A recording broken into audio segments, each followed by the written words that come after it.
Hello friends, पारस classes में आप सभी का बहुत बहुत स्वागत है। जैसे कि आप सभी को पता है, हम लोग यहाँ क्लासेस कंटिन्यू कर रहे हैं संस्कृत विषय की। आपके यूपी टेट, सुपर टेट या फिर आप किसी भी अदर स्टेट का अगर टेट एग्जाम दे रहे हैं तो डेफिनेटली क्लास आपके लिए बहुत ही हेल्पफुल होंगी। ठीक है, इससे पहले हम लोग कई सारे क्लासेस कवर कर चुके हैं और मैंने आपके लिए एक कंप्लीट प्लेलिस्ट बना दी है जिसको मैंने आपका टाइटल दे दिया है यूपी टेट और सुपर टेट 2023। ठीक है, तो आपको ध्यान रखना है, सारी क्लासेस आपको इसी प्लेलिस्ट के अंदर हम लोग ऐड करते जाएंगे और आपको पूरी एक कंप्लीट प्लेलिस्ट बन जाएगी। ठीक है, तो डेफिनेटली आज की क्लास भी बहुत ही हेल्पफुल होने वाली है क्योंकि आज मैं आपसे डिस्कस करने वाली हूँ। हम लोग इससे पहले व्यंजन क्या है, व्यंजन के कितने प्रकार है, उन सब के ऊपर चर्चा कर चुके हैं और आज जो हम चर्चा करने वाले हैं वो करने वाले हैं व्यंजनों के भेद, अर्थात व्यंजनों के प्रकार कौन कौन से हैं और उनसे रिलेटेड जो भी आपका एग्जाम पॉइंट बनता है, जहां से डायरेक्ट आपका पेपर में प्रश्न आता है, वो सारे की पॉइंट आज हम यहाँ डिस्कस करेंगे। ठीक है, सो अगर चैनल को फर्स्ट टाइम वॉच कर रहे हैं तो चैनल को सब्सक्राइब करके बेल आइकन जरूर प्रेस करें जिससे कि टाइम पर आपको नोटिफिकेशन मिलती रहेगी। ठीक है, चलिए शुरू करेंगे। सबसे पहले देखिए, मैं आपको बता चुकी थी कि व्यंजन कितने हैं। व्यंजनों की संख्या जो मानी गई है वो 33 मानी गई है और उन 33 व्यंजनों को क्या किया गया है, उन 33 व्यंजनों को जो माहेश्वर सूत्र में 33 व्यंजन बताए गए हैं उनको 3 भागों में विभाजित किया गया है। ठीक है, माहेश्वर सूत्र में कितने व्यंजन बताए गए, 33 बताए गए और वो 33 व्यंजन को क्या किया गया, 3 भागों में डिवाइड किया गया, 3 भागों में विभाजित किया गया।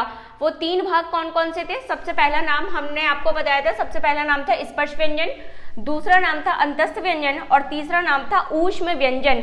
यानी कि ये उन व्यंजन वर्णों की बात हो रही है जो आपके माहेश्वर सूत्र में दिए गए हैं।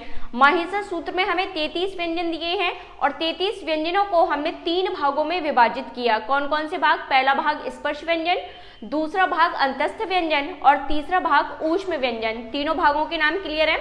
अब सबसे पहले हम लोग डिटेल में चर्चा कर चुके हैं स्पर्श व्यंजन की भी, लेकिन एक बार मैं फिर से यहाँ बता दूं कि स्पर्श व्यंजन से हमें किन किन बातों को और किन किन की पॉइंट्स को ध्यान रखना है जहां से डायरेक्ट आपका जो प्रश्न है पेपर में पूछा जाता है। ठीक है, तो सबसे पहले स्पर्श व्यंजन किन्हें कहा जाता है और इनकी संख्या कितनी है। तो सबसे पहला देखिए पॉइंट क्या बनता है, स्पर्श व्यंजनों की जो संख्या है वो कितनी है, 25 है।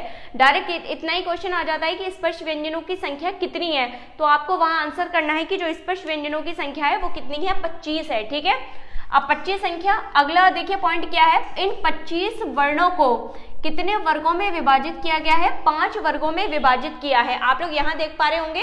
पहले मैं ये सारे की पॉइंट आपको बता दूं, उसके बाद यहाँ मैं आपको ये सारे स्पर्श जो व्यंजन है उनको यहाँ आपको एक साथ बता दूंगी। ठीक है, तो 25 इनकी संख्या है, टोटल संख्या 25 है जिनको कितने वर्गों में विभाजित किया गया है, 5 वर्गों में विभाजित किया गया है। ठीक है, अब दूसरी बात जो अपने को ध्यान रखनी है कि प्रत्येक वर्ग में 5 वर्ण हैं। अगला पॉइंट आपको क्या ध्यान रखना है कि प्रत्येक वर्ग में 5 वर्ण हैं। जैसे आप यहाँ देख पा रहे होंगे, ये तो क्या है कि इसके 5 वर्ग हो गए, पांचों वर्गों में क्या है, 5-5 वर्ण हैं। आप देख पा रहे होंगे ये पहला वर्ग है कुवर्ग। अब कुवर्ग में देखो कितने वर्ण है, 5 वर्ण है। देखो पहला, दूसरा, तीसरा, चौथा, 5वां। ऐसे ही जब आप पांचों वर्गों के वर्णों को देखेंगे तो प्रत्येक वर्ग में कितने कितने वर्ण हैं, प्रत्येक वर्ग में 5-5 वर्ण आते हैं। तो जब 5 वर्गों में प्रत्येक वर्ग में 5-5 वर्ण आएंगे तो कुल मिला के इनकी संख्या कितनी हो जाएगी, कुल संख्या इनकी 25 हो जाती है। ठीक है, तो दूसरा पॉइंट क्लियर है कि प्रत्येक वर्ग में कितने वर्ण हैं, 5-5 वर्ण आती है प्रत्येक वर्ग में। अगर कोई सीधे पूछे कि कहां से कहां तक है, तो ध्यान रखना जो स्पर्श व्यंजन है वो का वर्ण से तो स्टार्ट होती है और कहां तक जाती है, मां तक। इसका एक सूत्र भी है, कादियो मावसाना। ठीक है, अर्थात का से मां तक उच्चारित होने वाले व्यंजन वर्णों को क्या कहा जाता है, उन्हें स्पर्श व्यंजन कहा जाता है। ठीक है, कहां से कहां तक है, का से मां तक है। ठीक है, का वर्ण से शुरू होती है, क्योंकि आप यहां अगर देखेंगे, देखिए इस पॉइंट को भी यहां क्लियर करेंगे। पहला वर्ग जो है वो क्या है, कुवर्ग है और अंतिम वर्ग क्या है, पुवर्ग है। संस्कृत में इन 5 वर्गों को क्या बोलते हैं, कुछ टुतु पू बोला जाता है। ठीक है, यही अगर आप हिंदी में बोलेंगे तो क्या बोलेंगे, कचट तप। लेकिन यदि कि आप वर्ग संस्कृत में बोलेंगे तो क्या बोलते हैं, इन पे ऊ की मात्रा लग जाएगी। देखिए आप लोग देख पा रहे होंगे, कुवर्ग, चुवर्ग, टुवर्ग, तुवर्ग और पुवर्ग। तो प्रत्येक वर्ग का देखिए, कुवर्ग का पहला वर्ण क्या है, का। तो शुरू कहां से हुए स्पर्श व्यंजन, का से, और कहां तक गए, तो आप देख पा रहे होंगे अंतिम वर्ण क्या है, मां। तो इसलिए स्पर्श व्यंजन कहां से कहां तक है, का वर्ण से शुरू होती है और कहां तक जाती है, मां तक। पहला वर्ण का है और अंतिम वर्ण क्या है, मां है। तो स्पर्श व्यंजन वर्ण कहां से कहां तक है, किस वर्ण से किस वर्ण तक है, का से मा तक है, ठीक है। कोई कह दे का से अणा तक तो गलत है, कोई कह दे का से ना तक तो भी गलत है। कहां से कहां तक है? का से मा तक। शुरू का से होती है, खत्म कहां पर होती है? मा पर। क्लियर है ये वाला पॉइंट भी। अगला देखेंगे, प्रत्येक वर्ग का पंचम वर्ण। देखिए क्या कहा जा रहा है, प्रत्येक वर्ग का, चाहे कुवर की बात की जाए, चूवर की बात की जाए, टूवर की बात की जाए, तुवर की बात की जाए या पुवर की बात की जा रही हो, प्रत्येक वर्ग का पंचम वर्ण, हर एक वर्ग का जो पंचम वर्ण है, जैसे बात की जाए कुवर का तो पंचम वर्ण क्या है? अंग। चूवर की बात की जाए तो पांचवा वर्ण क्या है? इया। टूवर का अंतिम वर्ण क्या है? अणा। और तुवर का अंतिम वर्ण क्या है? ना। और पुवर का अंतिम वर्ण क्या है? मा। ठीक है, क्या है? अंग, इया, अणा, न, मा। ये प्रत्येक वर्ग का जो पंचम वर्ण है, ध्यान से सुनेंगे, जो प्रत्येक वर्ग का पंचम वर्ण है उसे क्या कहा जाता है? अनुनासिक वर्ण कहा जाता है। यानी पांचों वर्गों का जो पंचम वर्ण है, जो अंतिम वर्ण है, जो कौन सा वर्ण है? अंतिम वर्ण। चाहे कह लीजिए पांचों वर्गों का अंतिम वर्ण या कह दीजिए पांचों वर्गों का कौन सा? पंचम वर्ण, पांचवें नंबर का वर्ण क्या कहलाता है? अनुनासिक वर्ण कहलाता है। अब कोई पूछे कि कुवर्ग में अनुनासिक वर्ण कौन सा है? का है, खा है, गा है या अंग है, तो कौन सा है अनुनासिक वर्ण? अंग जो है वो इसका अनुनासिक वर्ण है। प्रत्येक वर्ग का अंतिम वर्ण, अंतिम कौन सा? पांचवा वर्ण क्या कहलाता है? अनुनासिक वर्ण कहलाता है। ठीक है, तो ऐसे भी पूछा जा सकता है, डायरेक्ट क्वेश्चन कर सकते हैं कि मान लीजिए कु वर्ग का अनुनासिक वर्ण कौन सा है या तु वर्ग का अनुनासिक वर्ण कौन सा है, तो अनुनासिक वर्ण कौन सा होता है? जो पंचम वर्ण है वो अनुनासिक वर्ण होता है। ठीक है, ये वाला पॉइंट क्लियर है कि प्रत्येक वर्ग का पंचम वर्ण क्या कहलाता है? अनुनासिक वर्ण कहलाता है।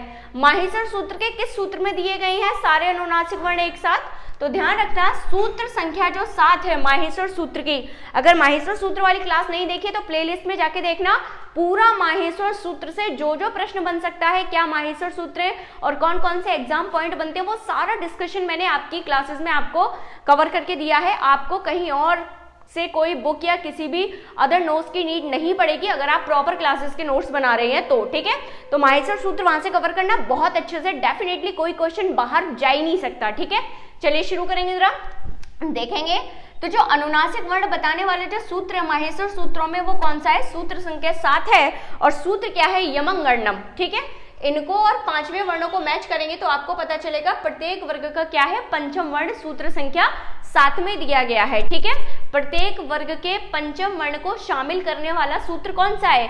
तो कौन सा सूत्र है? 7वां सूत्र है, यमंगणनम जिसे कहा जाता है। ठीक है, अगला देखेंगे, देखिए स्पर्श व्यंजन जो है उनको कई सारे नामों से जाना जाता है। भाई इनकी अलग अलग विशेषताएं हैं, तो इनके अलग अलग विशेषताओं के आधार पर इनके अलग अलग नाम हो गए। ध्यान रखना, नाम कोई भी आ जाए, लेकिन ध्यान रखना बात केवल किसकी हो रही है? स्पर्श व्यंजनों की बात हो रही है, लेकिन वो नाम भी तो आपको पता होने चाहिए, क्योंकि यदि मान लो कोई दूसरा नाम आ गया और आपसे उसकी संख्या पूछी जाए तो कैसे बताओगे?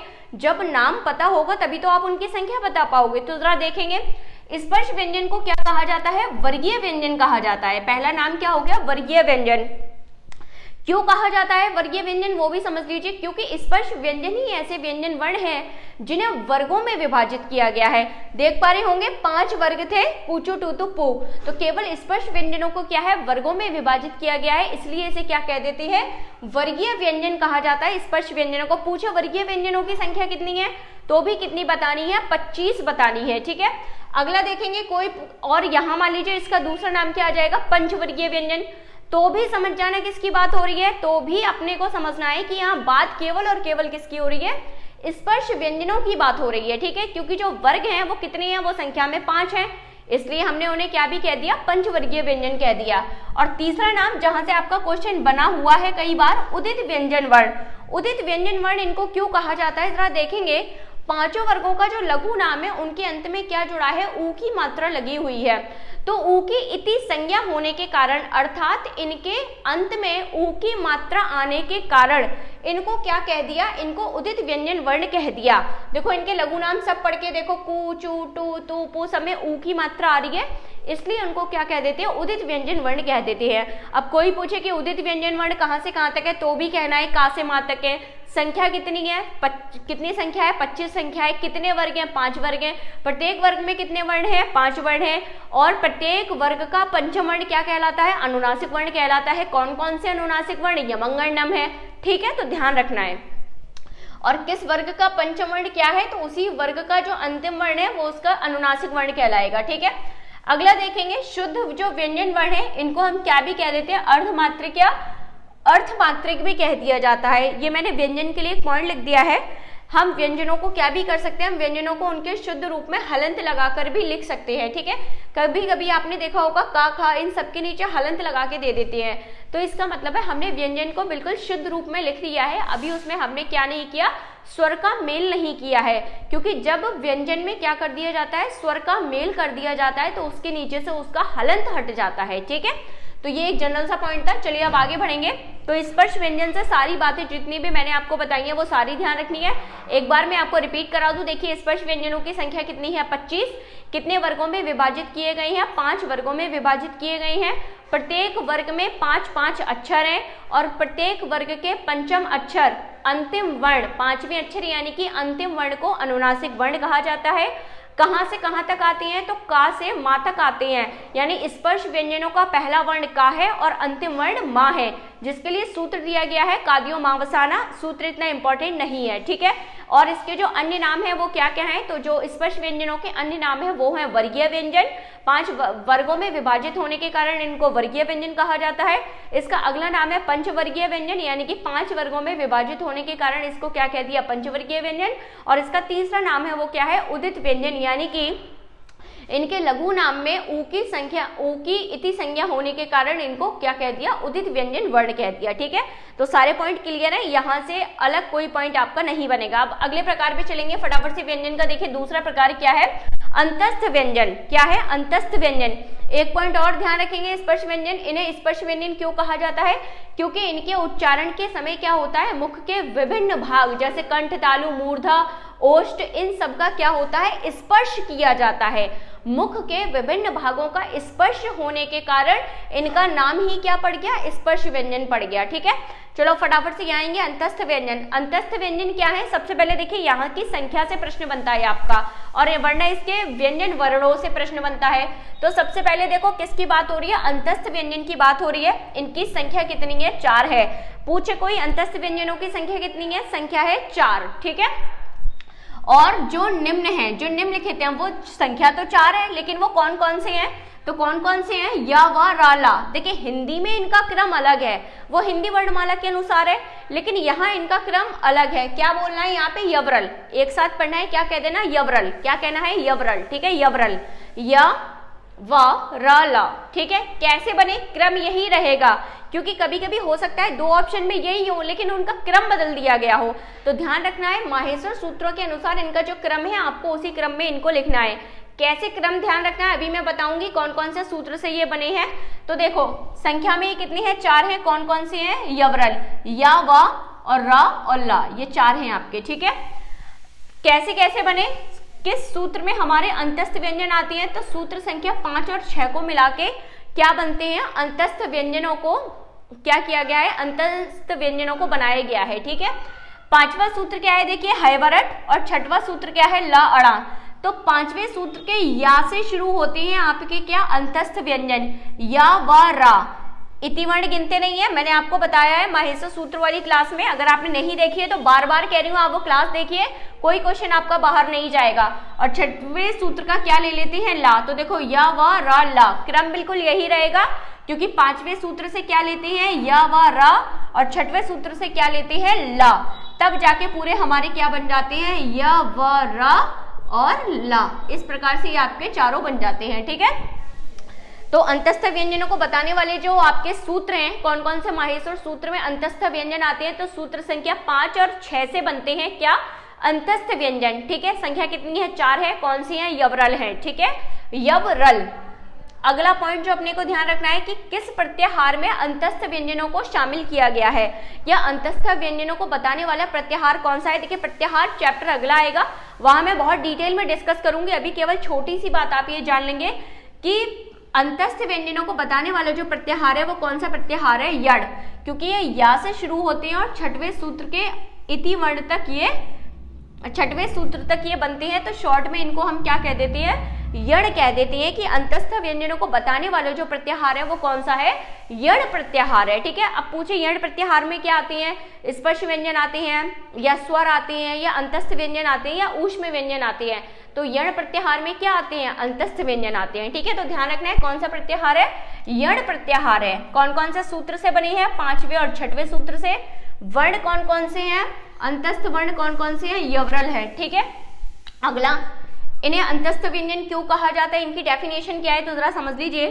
इनका उच्चारण जो है वो मुख्य आंतरिक स्थानों या निचले स्थानों से होने के कारण इनको क्या कहा जाता है, अंतस्थ, अंतः यानी आंतरिक, बिल्कुल अंदर के भाग से इनको क्या किया जाता है, उच्चारित किया जाता है, इसलिए इनको क्या कहा जाता है, इनको अंतस्थ व्यंजन कहा जाता है। ठीक है, परिभाषा से प्रश्न नहीं आता, संख्या से प्रश्न आएगा, सूत्र से प्रश्न बन सकता है या फिर इसके प्रत्याहार से प्रश्न बन सकता है। ठीक है, एक और अगला पॉइंट जो अपने को ध्यान रखना है, इन चारों अंतस्थ व्यंजनों में से या और वा को, किस किस को, या और वा को क्या कहा जाता है, अर्ध स्वर कहा जाता है। ठीक है, क्या कहा जाता है, अर्ध स्वर कहा जाता है, किसे किसे, या और वा को। ठीक है, तो एक बार सारा सा देख लेंगे। अंतस्थ व्यंजन क्या है, जो मुख्य आंतरिक भागों से उच्चारित किए जाएं उन्हें अंतस्थ व्यंजन कहा जाता है।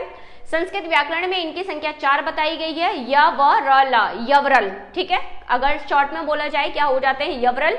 यण प्रत्याहार जो है वो संपूर्ण अंतस्थ व्यंजनों को परिभाषित करता है, या यण प्रत्याहार में सारे अंतस्थ व्यंजन शामिल किए गए हैं। और माहेश्वर सूत्रों में सूत्र संख्या 5 और सूत्र संख्या 6 किन्हें बताता है, अंतस्थ व्यंजनों को परिभाषित करता है। ठीक है, या और वा को क्या कहा जाता है, या और वा को अर्ध स्वर कहा जाता है। ठीक है, इससे ज्यादा पॉइंट यहाँ कोई नहीं बनेगा, प्रश्न पूछा जाएगा तो इसमें से ही पूछा जाएगा, वरना कोई प्रश्न नहीं पूछा जाएगा। ठीक है, अगला देखेंगे, अगला क्या है, ऊष्म। तीसरा भेद जो है वो क्या है, ऊष्म व्यंजन। मोस्ट इंपॉर्टेंट, और कई बार यहाँ से प्रश्न पूछा गया है कि ऊष्म व्यंजन किसे कहा जाता है।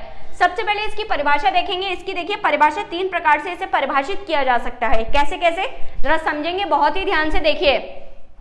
घर्षण से उच्चारित, यानी कि जिन व्यंजन वर्णों के उच्चारण में मुख में घर्षण उत्पन्न हो जाए या घर्षण के द्वारा उच्चारित होने वाले व्यंजन वर्णों को क्या कहा जाता है, उन्हें ऊष्म व्यंजन कहा जाता है। देखिए, जब क्या होगा, जब जिन व्यंजन वर्णों का उच्चारण करते समय मुख के भागों में क्या होगा, घर्षण उत्पन्न होगा, या रगड़ के साथ जिनको उच्चारित किया जाएगा, रगड़ से, बात वही है, घर्षण कह दीजिए, रगड़ कह दीजिए, बात एक ही है। किसकी बात की जा रही है, केवल और केवल ऊष्म व्यंजनों की बात की जा रही है, कि वे व्यंजन वर्ण जिनका उच्चारण करते समय मुख के विभिन्न भागों में क्या हो, जिन्हें रगड़ के साथ उच्चारित किया जाए या फिर जिन्हें घर्षण के साथ उच्चारित किया जाए, उन्हें क्या कहा जाता है, ऊष्म व्यंजन वर्ण जिन्हें कहा जाता है। रगड़ या घर्षण वर्ण अगर आ जाए तो ध्यान रखना किसकी बात हो रही है, ऊष्म व्यंजनों की बात आ रही है। तीसरी मोस्ट इंपॉर्टेंट परिभाषा जो इसकी ध्यान रखनी है अपने को, कि वे व्यंजन वर्ण, कौन से, वे व्यंजन वर्ण जिनका उच्चारण करते समय मुख में ऊष्मा उत्पन्न हो जाए, मुख में क्या, गर्माहट उत्पन्न हो जाए। देखिए, कोई भी वर्ड लिखा हुआ आ सकता है, मैं कोई भी पॉइंट नहीं छोड़ना चाहती जहां से आपका प्रश्न बन सकता है। ठीक है, तो जिन व्यंजन वर्णों का उच्चारण करते समय क्या हो, मुख में ऊष्मा उत्पन्न हो जाए या मुख में गर्माहट उत्पन्न हो जाए, ऐसे वर्णों को भी क्या कहा जाता है, ऐसे वर्णों को भी ऊष्म व्यंजन कहा जाता है। वहीं छिपा है, देखो, ऊष्म, ऊष्मा, गर्माहट उत्पन्न हो जाए, उन्हें क्या कहा जाता है, ऊष्म व्यंजन कहा जाता है। परिभाषा क्लियर है। रगड़ हो, घर्षण हो या फिर ऊष्मा उत्पन्न हो जाए तो किन की बात हो रही है, तुरंत समझ जाना, ऊष्म व्यंजनों की बात हो रही है। ठीक है, अगला देखेंगे, यही ध्यान रख लेना, ऊष्म व्यंजनों को क्या भी कह दिया जाता है, ऊष्म व्यंजनों का दूसरा नाम क्या है, ऊष्माण। क्या नाम है, ऊष्माण व्यंजन। तो ये नहीं है कि आप लोग चौंक जाए भाई किसकी बात हो रही है, तो ऊष्माण व्यंजन भी इन्हीं को कहा गया है। ठीक है, नाम में परिवर्तन हो गया थोड़ा सा। अब थोड़ा सा संख्याओं की बात कर लेते हैं जहां से अपना प्रश्न बनता है। ठीक है, तो देखिए इनकी संख्या कितनी है, संख्या कितनी है, 4 संख्या है। अगर कोई पूछे ऊष्म व्यंजनों की संख्या कितनी है, ऊष्म व्यंजन वर्णों की संख्या 4 है। और कौन कौन से हैं, तो इनको जब आप पढ़ के देखेंगे तो आपको खुद लगेगा मुख में क्या हुआ, घर्षण से बोल, श, एकदम क्या, श, सा और ह। ठीक है, तो जब इनका हम उच्चारण करते हैं तो मुख में क्या है, गर्माहट, ऊष्मा, रगड़ या घर्षण के साथ इनको उच्चारित किया जाता है। ठीक है, ऊष्म व्यंजनों की संख्या कितनी है, 4 है। कौन कौन सी है, श, श, ह। ठीक है, श, श, ह। अगर पूछा जाए कि माहेश्वर सूत्रों के किन किन सूत्रों से ऊष्म व्यंजनों का निर्माण हुआ है या बने हैं, तो सूत्र संख्या 13 और सूत्र संख्या 14। सूत्र संख्या 13 क्या है, श श श श र, और 14वां सूत्र क्या है, हल। तो 13वें सूत्र के लिए जाती है तीनों सा और 14वें सूत्र का लिया जाता है हा, तब जाके हमारा क्या बनते हैं, तब जाके हमारे ऊष्म व्यंजन पूरे होते हैं, श श श हा। सूत्र ध्यान रखना कौन कौन सा है, सूत्र 13वां और सूत्र 14वां। अगली बात यहाँ पे जो ध्यान रखनी है, जहां से प्रश्न बनता है कि शल प्रत्याहार में पूछे कौन सा प्रत्याहार है जिसमें ऊष्म व्यंजन शामिल किए गए हैं, जिसमें सारे ऊष्म व्यंजन शामिल हैं। तो ध्यान रखना शल प्रत्याहार, कौन सा प्रत्याहार, शल प्रत्याहार जो है उसमें क्या शामिल है, उसमें सारे ऊष्म व्यंजन शामिल हैं या फिर उसमें सारे ऊष्माण व्यंजन शामिल हैं। जैसे अंतस्थ व्यंजनों को शामिल करने वाला प्रत्याहार कौन सा था, यण, और आपके जो ऊष्म व्यंजनों को शामिल करने वाला जो प्रत्याहार है वो कौन सा है, शल। ठीक है, कौन सा है, शल। ध्यान रखना यहाँ गलती किसकी देते हैं, शाह आपको परिवर्तित करके दे दिया जाता है, तो ध्यान रखना कौन सा शाह है, ये आपका तालव्य शाह है। कौन सा शाह है, तालव्य शाह। इसके बाद में आपको अभी पहले हमारे कुछ और भेद रह गए हैं, हम लोग एक संयुक्त व्यंजन और अयोग वहा वर्ण पढ़ेंगे, उसके बाद हम लोग फिर अगला चैप्टर स्टार्ट करेंगे। ठीक है, तो वहां भी मैं और कई सारी बातें बताऊंगी आपको। तो चलिए पहले अभी ये कंप्लीट करते हैं। तो जो प्रत्याहार है वो कौन सा है, शल। शल प्रत्याहार में ही क्या आते हैं, ऊष्म व्यंजन आते हैं या ऊष्माण व्यंजन आते हैं, और परिभाषा हम लोगों ने यहाँ देख ही ली। ठीक है, तो ऊष्म व्यंजनों को एक साथ समझ लेंगे, वे व्यंजन वर्ण जिनको उच्चारित करते समय मुख में ऊष्मा उत्पन्न हो जाए, या वे व्यंजन वर्ण जो रगड़ या घर्षण के द्वारा उच्चारित किए जाते हैं उन्हें ऊष्म व्यंजन कहा जाता है। ऊष्म व्यंजनों की संख्या संस्कृत व्याकरण में 4 मानी गई है, जो निम्नलिखित हैं। कौन कौन से हैं, तीनों प्रकार के शा और हा, यानी कि श श श और हा। कौन सा प्रत्याहार है जो संपूर्ण ऊष्म व्यंजनों को परिभाषित करता है, तो शल प्रत्याहार में सारे ऊष्म व्यंजनों को शामिल किया गया है। ठीक है, यहीं से आपका प्रश्न बनता है। और कौन कौन सा सूत्र है, तो माहेश्वर सूत्र के सूत्र 13वां और सूत्र 14वां मिलकर क्या बनाते हैं, ऊष्म व्यंजनों का निर्माण करते हैं। तो डेफिनेटली आज हम लोगों ने क्या पढ़ लिए हैं, व्यंजनों के तीनों भेद पढ़ लिए हैं। व्यंजन के 3 भेद आपके कौन कौन से हैं, स्पर्श व्यंजन, दूसरा कौन सा है अंतस्थ व्यंजन, और लास्ट वन कौन सा है, ऊष्म व्यंजन। जो जो आपका एग्जाम का पॉइंट यहाँ से बन सकता है वो सारी बातें यहाँ मैंने आपको डिस्कस कर दी है। डेफिनेटली कोई पॉइंट यहाँ से बाहर नहीं जाने वाला है। मैं थोड़ा सा आपका कोर्स कवर करा दूं, फिर मैं आपकी इंग्लिश, हिंदी और संस्कृत तीनों के प्रैक्टिस सेशन भी आपकी स्टार्ट करा दूंगी। ठीक है, बट आपको बस एक काम करना है, अगर आपको वीडियो पसंद आ रही है तो वीडियो को ज़्यादा से ज़्यादा शेयर कीजिए अपने फ्रेंड्स को, या वो स्टूडेंट जो टेट, सुपर टेट या किसी अदर टेट की तैयारी कर रहे हैं तो उनको आप वीडियो शेयर करेंगे। और वीडियो पसंद आती है तो वीडियो को लाइक करेंगे, और चैनल को अगर सब्सक्राइब नहीं किया है तो चैनल को सबसे पहले सब्सक्राइब करके बेल आइकन जरूर प्रेस करेंगे, जिसकी टाइम पर आपको नोटिफिकेशन मिलता रहे। ठीक है, so thank you so much. मिलते हैं अगली क्लास में जहां हम लोग डिस्कस करेंगे संयुक्त व्यंजन वर्ण और अयोग वहा वर्ण। ठीक है, so thank you so much again.